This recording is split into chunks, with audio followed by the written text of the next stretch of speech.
Hello दोस्तों, नमस्कार। मेरा नाम है रोहित कुमार। आपका स्वागत है मैं इस यूट्यूब चैनल पे। कक्षा 11 के लिए मैथमेटिक्स लेकर के आए थे। प्रश्नावली 3.4 चल रहा था और ये प्रश्नावली में हमने पहला पार्ट बना दिया था, जिसमें हमने कुछ उदाहरण और जो इसकी बेसिक थ्योरी है उसको हल किया था और कुछ प्रश्नावली के 2-3 प्रश्नों को बस देखा भर था। तो आज हम उसके बारे में थोड़ा सा और डिस्कस करेंगे, थोड़े से और लंबे क्वेश्चंस को देखेंगे, जो कि आपको ये 5 से लेकर के 9 तक जो क्वेश्चन चल रहे हैं ना, इस प्रकार के क्वेश्चंस को भी हम देखेंगे। भाई सिंगल क्वेश्चन तो बड़े आराम से हो गए थे, प्लस माइनस तो थोड़ा सा लफड़ा लेकर के बट हो गए थे। अभी उन्हीं को डिस्कस करेंगे, इनको थोड़ा सा और एक बार फिर से देख लेंगे जो इसका मेन मोटिव है इस क्वेश्चन में, क्या क्या कहना चाहता है। तो चलिए बात को समझ लेते हैं एक बार फिर से, उसके बाद फिर तो दोस्तों पिछली वीडियो में हमने जाना था त्रिकोणमितीय समीकरण के बारे में। आखिर त्रिकोणमितीय समीकरण होते क्या हैं। त्रिकोणमितीय समीकरण जानने के बाद मतलब हमने जाना था कि ऐसे समीकरण जिनमें त्रिकोणमितीय फलन आते हैं उनको त्रिकोणमितीय समीकरण कहते हैं। और उसके बाद हम त्रिकोणमितीय समीकरणों के मुख्य हल और व्यापक हल के बारे में बात कर चुके थे। मुख्य हल क्या होते हैं? यक्स के वो मान जो आपके मतलब यहाँ पे जैसे क्वेश्चन दिखाई दे रहा है, समीकरण sin x बराबर √3/2। तो यहाँ पे x की जो वैल्यू निकलेगी, जो भी वैल्यू मिलेगी, वो अपन यहाँ पे देख सकते हैं। सीधे सीधे क्लियरली कहा गया है कि अगर ऐसा हल समीकरण के ऐसे हल जहाँ पे x की वैल्यू जो होती है 0 के बराबर हो जाए, 0 से बड़ी हो जाए और 2π यानी कि 360 से छोटी रहे बस, ठीक है। ऐसी स्थिति में ये जो मान मिलेंगे यही अपने मुख्य हल कहलाएंगे, प्रिंसिपल सॉल्यूशन कहलाएंगे। और उनका व्यापक हल, तो व्यापक हल क्या होता है कि इस प्रकार के सभी प्रकार मतलब त्रिकोणमितीय समीकरण के सभी हल सभी हलों को व्यक्त करने का एक व्यापक रूप मिलेगा, जो n के रूप में मतलब n व्यंजक के उपस्थिति में यानी उसके रूप में होना चाहिए। तो इनको कहा जाएगा आपका यह व्यापक हल। अब उसमें कैसे लिखा जाएगा उन चीज़ों को हम समझेंगे। इसके जो आपके प्रमेय थे उनमें, और इसमें देखेंगे पहला प्रमेय जो मिल जाता है जो हमको साइन के बारे में बतलाता है। तो भाई अगर आपका साइन के रूप में x की वैल्यू निकलती है, मतलब साइन के रूप में फलन समीकरण दिया गया है और वहाँ पे आप x की वैल्यू निकालते हैं, तो ऐसी स्थिति में आप जो इनके परिणामों को कैसे लिखेंगे वो ये दिखाया गया है।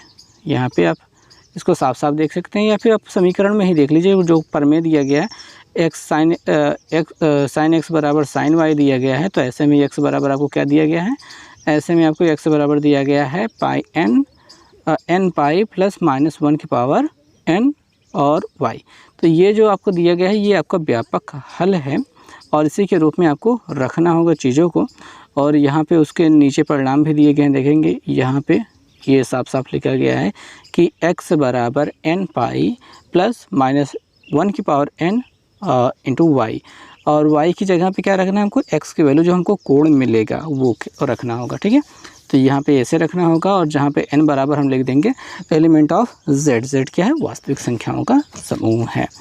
आगे चलेंगे, बातों को समझेंगे जैसे। और यहाँ पे प्रमेय नंबर जो 2 आ रहा है वो कॉस के बारे में आपको अवेयर कराता है, कॉस के बारे में बताता है। तो वहाँ पर आपका जो व्यापक समीकरण जब हल होगा तो x बराबर आपको क्या लिखना होगा? आपको लिखना होगा 2n pi plus minus y। तो ये आपको यूज़ करना है y के लिए। और अगर हम tan के रूप में देखें, tan के रूप में भी आपका आंसर मिलेगा। तो इसके लिए आपको प्रमेय नंबर 3 दिया गया है। प्रमेय नंबर 3 में आप देखेंगे अगर tan के रूप में है तो क्या हो गया x का मान? आपको x का मान जो मिलेगा वो मिलेगा n पाई प्लस y। तो ये होगा आपका x का मान जब आप tan के रूप में पाएंगे इन उत्तरों को। तो उसी को यहाँ पे प्रमेय द्वारा इसको पूरा सिद्ध किया गया। उनको बातों को अलग रखते हैं। अभी यहाँ पे उदाहरण जो थे, अभी इससे पहले के जो उदाहरण थे उनमें हमने इनके मुख्य हलों को देखा था, ठीक है, मुख्य मान को देखा था। उसके बाद अब देखेंगे इसके व्यापक हल को। तो यहाँ पे अपने साइन के रूप में जो व्यापक हल है वो देखा था। तो क्या देखा था भाई? यहाँ पे साइन बराबर -√3/2 दिया गया है। अब इसमें क्या होगा? तो भाई जो √3/2 अकेले हैं, अगर इसकी बात करेंगे तो ये किसका मान होता है? sin π/3 के, साइन 60 का मान होता है। आपने अगर इसको 60 के रूप में पढ़ा है तो ये 60 का मान होता है। और ये जो 60 है इसको रेडियन में अगर हम बदलेंगे तो π/3 बदलेगा, इस वजह से उसको sin π/3 किया गया है। अब चूँकि माइनस साथ में है तो हम यहाँ पे माइनस लगा के रखे रहेंगे। अब ये माइनस किस चतुर्थांश में होता है ये हम खोज लेते हैं। ठीक है, ये अपने पास चतुर्थांश है, यहाँ पे तो सभी पॉजिटिव होते हैं। अब यहाँ से ए देख लेते हैं, सी देख लेते हैं, ACTS देख लेते हैं। तो हम यहाँ पे पाते हैं कि पहले चतुर्थांश में सभी प्लस में होते हैं, दूसरे में साइन प्लस में होता है और अपने पास साइन माइनस में है। क्या है? साइन माइनस में दिया गया है। तो हमको यहाँ पे tan, ये जो तीसरा वाला है पाला, इसमें अगर हम इसको घुसा देते हैं तो हम ये पाएंगे कि यहाँ पे इसका मान माइनस में मिलेगा। और ये चौथे में भी माइनस में मिलता है, बट चौथे में जाने की ज़रूरत नहीं, हम कम वाला देख लेते हैं। तो भाई कम वाले का वहाँ पे पहुँचना है तो वो 180 वाला प्लस है। ठीक है, 180 प्लस करेंगे तो वहाँ पे पहुँच जाएंगे और प्लस करके कितना लेंगे, यही जो हमको कोण मिला है π/3 वही हम यूज़ करेंगे। तो भाई ये क्या होता है कि साइन, अब ये कहाँ से मिला होगा, साइन पाई प्लस π/3 अगर रहा होता तो वो माइनस π/3 के रूप में बना होता। तो ये हमको रिवर्स जाना है, उल्टा गए हैं। उल्टा जाने के बाद जो ये गिनती मिली है इसी को यहाँ पे 4π/3 के रूप में लिख दिया गया है, क्योंकि 3 एकम 3 प्लस 1 तो 3 एक 4 पाई, 4 π/3 हो गया। तो साइन x बराबर आपको क्या मिल गया, 4π/3। अब साइन से साइन कैंसिल कर देंगे, ओके, तो x बराबर क्या मिल गया, 4π/3 मिल जाएगा। अब इसको व्यापक रूप में अगर लिखना है तो साइन वाला जो व्यापक रूप होता है वो होता है कि n pi plus minus n1 की पावर n, और जहाँ पे y लिखा होता है वहीं पे अपना ये x की वैल्यू रखेंगे, यानी कि 4π/3 रख देंगे और लिख देंगे जहाँ पे n एलिमेंट ऑफ z, इतना लिख देंगे, बस हो गया। ये तो हो गया आपका साइन के रूप में अगर दिया गया हो, ठीक है, कॉस के रूप में दिया गया हो, tan के रूप में दिया गया हो तो सभी को ऐसे बदल देंगे। कॉस सेक कॉसेक भी दिया गया हो तो ठीक है, कॉट सेक कॉसेक में दिया गया तो उनको भी हम चेंज कर लेंगे। तो कॉसेक को साइन में बदल देंगे। ये सारी चीज़ें हमने देखी थी। अब हम बात करेंगे उदाहरण नंबर 23 की, जो इस वीडियो के लिए इम्पोर्टेंट चीज़ है। तो भाई उनको हमको यहाँ पे समझना है। तो क्वेश्चन क्या है वो देखेंगे। तो क्या हम पाते हैं, हम ये पा रहे हैं कि दिया गया है कि sin 2x minus sin 4x plus sin 6x equal to 0, ये एक समीकरण है जहाँ पे हमको इसका व्यापक हल लिखना है। हल कीजिए, और यहाँ पे हल करने का मतलब है इसका व्यापक हल यानी x की वैल्यू हमको निकालनी है। ठीक है, तो यहाँ पे हल करने का तरीका क्या रहेगा, हम 6x और 4x को साथ साथ रख लेते हैं। 6x को और 2x को साथ साथ लिख लेते हैं। क्यों लिख लिया है, क्योंकि ये दोनों गिनतियाँ प्लस में और sin 4x जो है माइनस में है, उसको हमने अलग रख लिया है। और यहाँ पे sin c plus sin d वाला सूत्र लगेगा।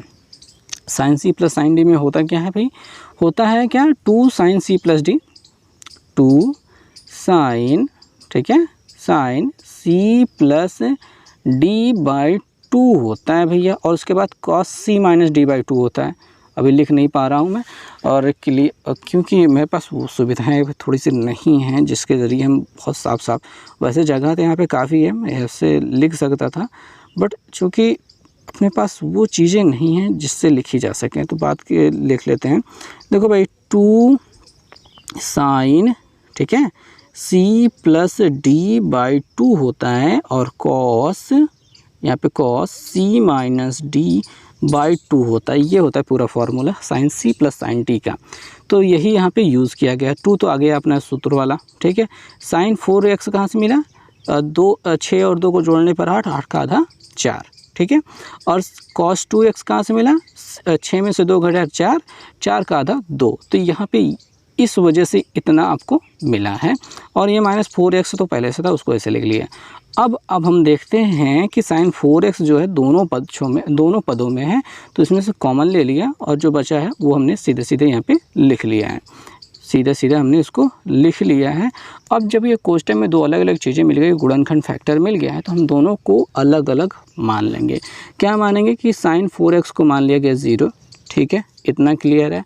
sin 4x बराबर हमने यहाँ पे ये दूसरे पक्ष वाला जो 0 उसके बराबर कर लिया, और 2 cos 2x minus 1 equal to आपने क्या कर लिया, 0 मान लिया। अब ऐसे 0 मानने के बाद ये -1 इधर आने के बाद +1 हो गया, 2 इधर जो गुणा है इधर आने के बाद बटे में भाग हो गया, यानी cos 2x बराबर 1/2 मिल गया। अब ये दोनों स्थितियों को हम समझेंगे कि भाई जो जी की क्या देख पाते हैं भाई, ये 0 180 का मान भी 0 होता है, अपन 0 ही रख के देख लेते हैं, थोड़ी सी गलती हो गई। चूँकि यहाँ पे x वैल्यू बराबर क्या होती है, n पाई और प्लस करके फिर -1 पूरा गुणा किया जाता है, लेकिन हम चूँकि यहाँ पे वैल्यू 0 मिल गई तो वो पूरा मटेरियल 0 हो जाएगा, तो यहाँ पे n पाई के रूप में अकेले रह जाएगा। चूँकि यहाँ पे 4x पहले से था तो 4x ऐसे रहेगा, ये इस रूप में लिखा गया है। और यहाँ पे 2x बराबर क्या हो गया, ये कॉस वाले के रूप में लिखा गया है, जहाँ पे π/3 यूज़ कर लिया गया है। अब 4 को नीचे भेज देंगे तो x बराबर n π/4 हो जाएगा। यहाँ पे अपन 2 को नीचे भेज लेंगे, 2 को नीचे, ठीक है, नीचे भेजेंगे तो यहाँ पे 2 इसके साथ भाग करके n पाई प्राप्त कर लेगा, प्लस माइनस लगेगा, और यहाँ पे π/3 है तो π/6 बन जाएगा। ठीक है, 3 दूनी ये 6 हो जाएगा। दोनों जगह पे n एलिमेंट ऑफ z लिख देंगे, बस ये क्लियर बातें रहेगी और ये इसका हल हो चुका है। ओके, थोड़ा सा मुश्किल हमने कर दिया था, थोड़ा सा आसान तरीका और समझाना चाहिए था, बट अभी यहाँ पे आप कॉस को और अच्छे से, जो 24 नंबर सवाल है उसको थोड़ा सा देखिए, समझ में आ जाएगा। देखिए यहाँ पे 2 cos स्क्वायर x दिया गया है, तो cos स्क्वायर x को बदल दिया गया 1 - sin स्क्वायर x। बहुत ही सिंपल सा काम हो गया, क्लियर। 2 से अंदर गुणा कराया तो क्या मिल गया, 2 मिल गया, -2 sin स्क्वायर x मिल गया, और यहाँ पे +3 sin x तो है ही, तो यहाँ पे -2 sin स्क्वायर x जो है इसे लिख लिया गया है, और ये सारी चीज़ें वैसे लिख ली गई थी। और उसके बाद माइनस से अंदर गुणा करा दिया गया। माइनस से गुणा कराने से क्या हो गया, ये जो अपना 2 अभी प्लस में मिला था, यहाँ पे देखेंगे 2 1 कम 2 जो प्लस में मिला था वो माइनस में मिलने लगा। जो sin 3 sin x था वो माइनस में मिलने लगा, प्लस में था माइनस में मिलने लगा, जो माइनस में था वो प्लस में मिलने लगा। ठीक है, 2 से गुणा कराने के बाद माइनस से भी गुणा करा दिएंगे ताकि चीज़ें सही रूप में आ जाएं, व्यवस्थित हो जाएं। अब उसके बाद किया गया इसका फैक्टर, ये पूरा फैक्टर किया गया है, गुणनखंड किया गया। 2 दूनिया 4, 3 का 3, तो यहाँ पे 4 - 1 लिया गया है, और उसी के हिसाब से जैसा हम करते हैं द्विघात समीकरण में गुणनखंड, बिल्कुल उसी प्रकार से यहाँ पे गुणनखंड किया गया है और 2 पदों में बांटा गया है। पहले हिस्से को 0 के बराबर किया गया है, तो जहाँ पे sin x बराबर -1/2 मिला है, दूसरे को बराबर किया गया है तो x बराबर +2 मिला है। इतनी बात क्लियर हुई भैया। यहाँ पे जो है आपका फैक्टर किया गया है, यहाँ से ये आने के लिए गुणनखंड किया गया है, बहुत ही सिंपल सा गुणनखंड। ठीक है, और यहाँ पे ये दोनों मान आपको मिल जाते हैं। अब इन दोनों मानों में पहले वाले का मान क्या होगा, अब पहले वाले का मान तो बाद में देखा जाएगा। यहाँ पे sin x बराबर 2 जो लिया गया है उसको असंभव है कहा गया है। असंभव है क्यों कहा गया है, क्योंकि साइन का जो भी मान होता है वो +1 से, ठीक है, -1 के बीच में होता है, इससे ज़्यादा और कम नहीं हो सकता है। इसी वजह से 2 को असंभव कहा गया है। कारण समझ में आ गया। इसका मान चूँकि प्लस और -1 के बीच में होता है साइन का मान, इस वजह से 2 असंभव है। और फिर जो आपके पास मिल गया है sin x बराबर -1/2, तो 1/2 मान किसका होता है, 1/2 मान होता है आपका sin 30 का।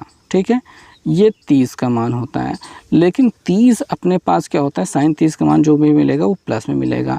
साइन कहाँ पे माइनस में होता है, ये तीसरे चतुर्थांश में, तो 180 + 30 करना पड़ेगा, तब हमको ये माइनस वाले के रूप में मिलेगा।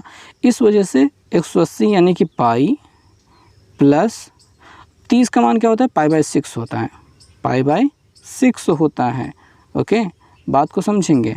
देखेंगे आप तीसरे चतुर्थांश में गए थे, जहाँ पे आपको पाई प्लस π/30 करना पड़ेगा। यहाँ पे 30 अंश का मान 1/2 होता है, तो 30 अंश को जब हम रेडियन में चेंज करते हैं तो π/6 होता है, और 6 कम 6 1 7, इस वजह से 7 π/6 यहाँ पे लिखा गया है। sin x बराबर प्लस में 7 π/6, ये -1/2 के बराबर होगा। ठीक है, ये बात क्लियर रखनी चाहिए कि कहाँ पे ये क्यों हो रहा है ऐसा। उसके बाद जब 7 π/6 आपको मिल गया है, तो साइन वाला व्यापक रूप क्या होता है, n pi plus minus n1 की पावर n, और वहाँ पे y रहता है, y की जगह पे अपना जो मिला है x की वैल्यू, जो कोण का मान मिला है वो रख दिया गया, n एलिमेंट ऑफ z कर दिया गया। सिंपल सी बात है, क्लियर हो चुकी होगी। आई थिंक कि यहाँ पे दो जगह शिफ्ट की गई बातें, एक जगह पे जहाँ पे गुणनखंड करने की बात आई थी और दूसरी जगह पे ये जहाँ पे कोणों को बदलने की बात आई थी। तो यही दो चीज़ें थी जो यहाँ पे मुश्किल थी।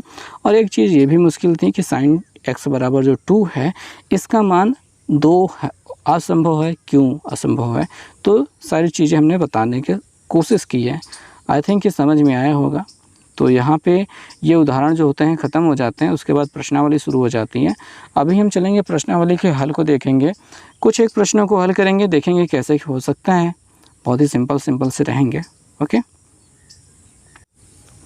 सो दोस्तों यहाँ पे जो चौथा प्रश्न है वो हम लेके आ गए हैं, क्योंकि तीसरे प्रश्न तक हमने बात को समझ लिया था। अभी चौथे प्रश्न को एक बार समझ लेते हैं ताकि हम पिछले सवाल को थोड़ा सा एक बार रिवाइज कर सकें। यहाँ पे कॉसेक x बराबर दिया गया है -2।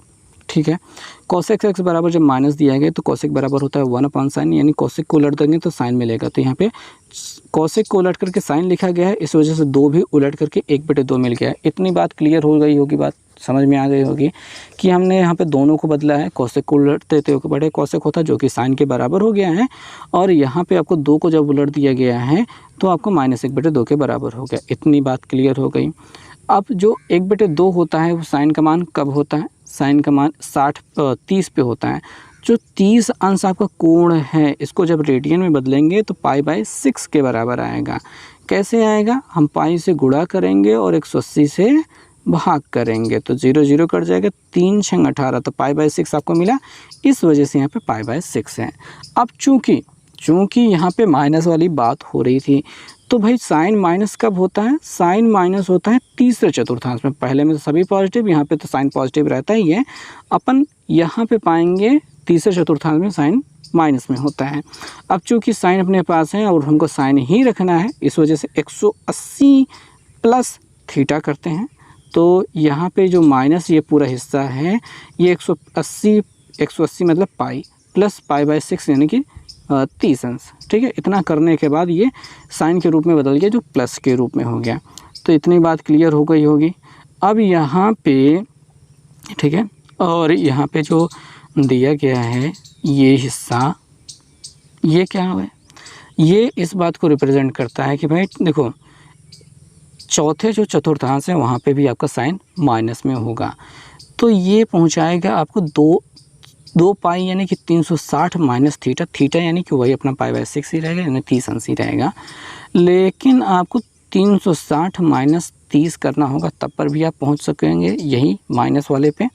तो ये दो स्थितियां बनती हैं। तो पहली स्थिति आपको समझ में आ गई जहाँ पे 180 प्लस थीटा किया गया, दूसरी स्थिति जहाँ पे 360 माइनस थीटा किया गया, यानी पाई प्लस π/6 और 2 पाई माइनस π/6। तो दोनों स्थितियों में यहाँ पे आपको बताया गया है कि साइन तृतीय और चतुर्थ चतुर्थांश में ऋणात्मक होता है। इस वजह से दोनों स्थितियाँ आपको यहाँ पे दिखाई गई हैं।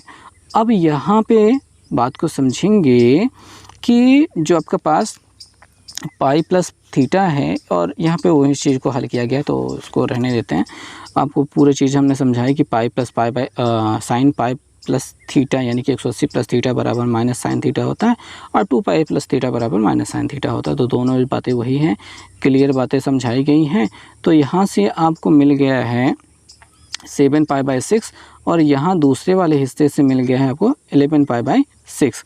और यहाँ पे जो इसका मुख्य मान होगा वो क्या होगा? छोटा वाला होगा, यानी 7 π/6 होगा। और अगर व्यापक हल करना है तो व्यापक हल की जगह भी जो अपना 7 π/6 है वही उठा के रख देंगे। लेकिन जो साइन वाला व्यापक हल होता है वो क्या होता है? n पाई प्लस -1 की पावर n, और उसके जगह पे अल्फ़ा यानी कि हम 7 π/6 रख देंगे। और n एलिमेंट ऑफ z लिखना ना भूलिएगा। ये सारी चीज़ें हो गई हैं। यहाँ पे स्पेशल नोट लिखा गया है कि हम जब हम व्यापक हल लिखते हैं तो हमें मुख्य हलों के मध्य में से न्यूनतम मान को ही चयन करना चाहिए, यानी दो मुख्य हल जो मिलते हैं उनमें से जो न्यूनतम मान होना चाहिए वही हमको यहाँ पे रखना है। अब इसके व्यापक हल ज्ञात करने हैं जो आगे के 5वें नंबर सवाल से स्टार्ट हो जाते हैं बातें। तो भाई यहाँ पे व्यापक हल बहुत ही आसान तरीके से निकालेंगे। कैसे निकालेंगे? यहाँ पे cos 4x आपको और बराबर cos 2x दिया गया है, तो यहाँ पे cos 2x को इधर पहुँचा दिया गया। यहाँ पे cos c minus cos d वाला फार्मूला लगाया गया है। cos c minus cos d वाला फार्मूला लगाया गया है। विस्तार आप देखेंगे -2 sin 4x प्लस 2x/2 और साइन 4x माइनस 2x/2। ये हो गया cos c minus cos d वाला फार्मूला, आप किताब में देख लीजिएगा। और जो सूत्र हमने दिखाया था पिछले वीडियो में, वहाँ पे भी आपको ये मिल जाएगा। तो ये चीज़ें हो जाने के बाद अपन यहाँ पे क्या करते हैं, बातों को समझते हैं। यहाँ पे 4 + 2 = 6 का आधा 3x हो गया है, और यहाँ पे 4 - 2 = 2x का आधा 1x यहाँ पे हो गया है। -2 यहाँ पे जो लिखा था 0 के इस पार भेज दिया गया, यानी इसको इधर भेज दिया गया। तो जिसकी वजह से क्या हो गया, अपन 2 का 0 हो गया और माइनस भी गायब हो गया, किसी काम का नहीं रहा। तो इतना सब कुछ मिल गया। अब sin 3x = 0 लिख दिया गया, sin x = 0 लिख दिया गया। अब sin 3x = जब 0 लिखा गया है तो वही अपना सूत्र n पाई प्लस माइनस 1 की पावर n, और वहाँ पे थीटा होता है ना, ये 0 रख दिया जाएगा तो पूरा कट जाएगा, केवल n पाई बचे रहेगा।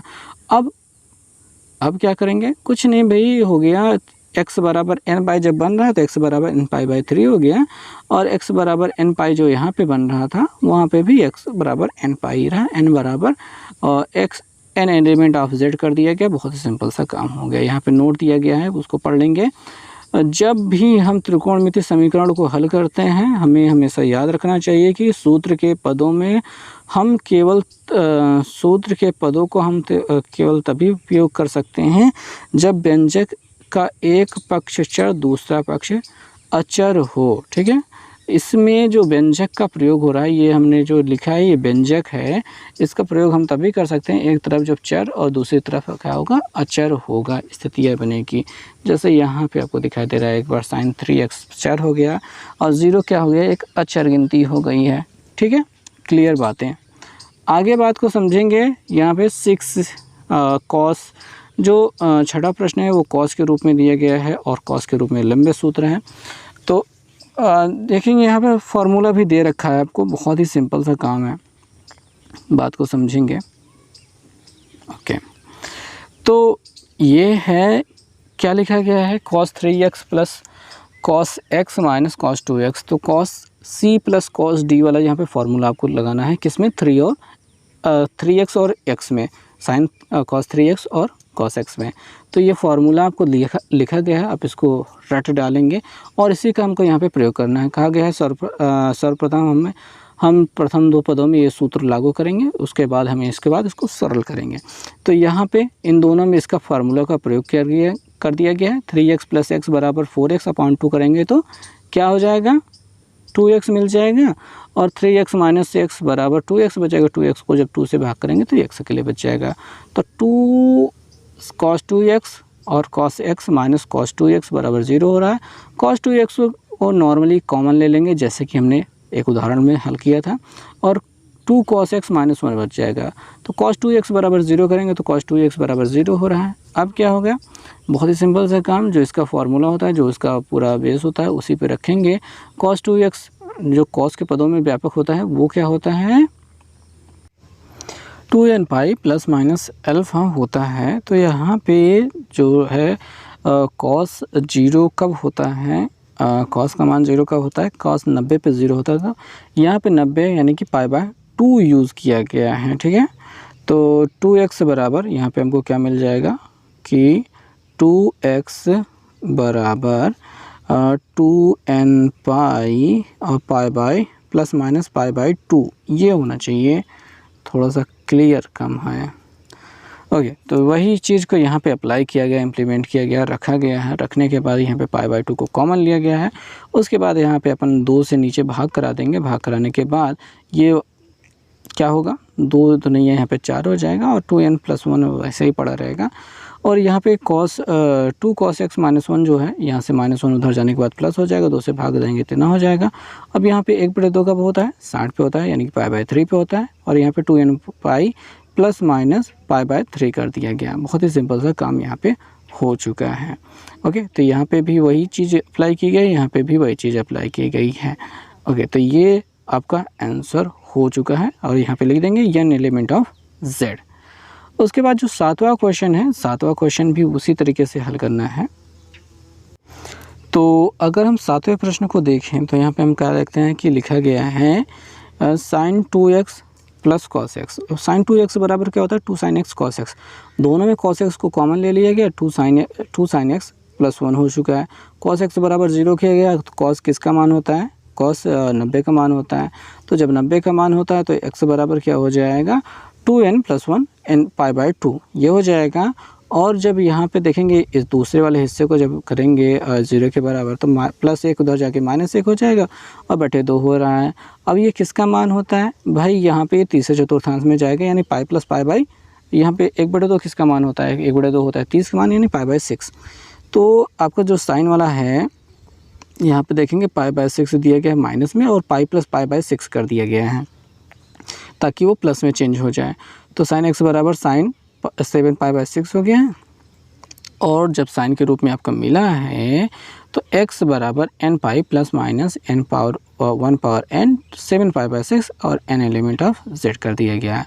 अब यहाँ पे कुछ नोट दिया गया है, व्यंजक के उभयनिष्ठ पदों को कभी भी समाप्त नहीं कर सकते हैं जो गुणनफल के रूप में प्राप्त होते हैं। इससे आपको हलों की संख्या में हानि हो सकती है, मतलब किसी को गायब नहीं करना है, सभी को पड़े रहने देना है। अब यहाँ पे जो सेक दिया गया है और जो tan दिया गया है, सेक और tan का प्रयोग करके बड़ा आराम से हल किया जाएगा। और यहाँ पे साइन और कोसेक साइन ढेर सारे दिए गए हैं। 9वें नंबर सवाल को अगर हम ध्यान से देखें तो भाई वही sin c + sin d का यूज़ करना होगा। और हम किसके साथ यूज़ करेंगे, 5 और 1 के साथ करेंगे ताकि हमको वहाँ पे 3 मिल जाए और 3 वाला फिर कॉमन हो जाएगा। कॉमन होने के बाद फिर आराम से हल हो जाएगा। तो ये इसी प्रकार से हल होना है। सभी प्रश्न वैसे ही जाने हैं तो ठीक है। अभी यहाँ पे बात होती है ख़त्म। मैंने लगभग सभी क्वेश्चंस में आपको थोड़ा बहुत जानकारियाँ दे दी हैं और बहुत आसान से जो क्वेश्चन छोड़े हैं उनको करने की कोशिश कीजिएगा, बहुत ही आसान पड़ेगा। तो मिलेंगे हम नेक्स्ट वीडियो में, तब तक के लिए बहुत बहुत धन्यवाद।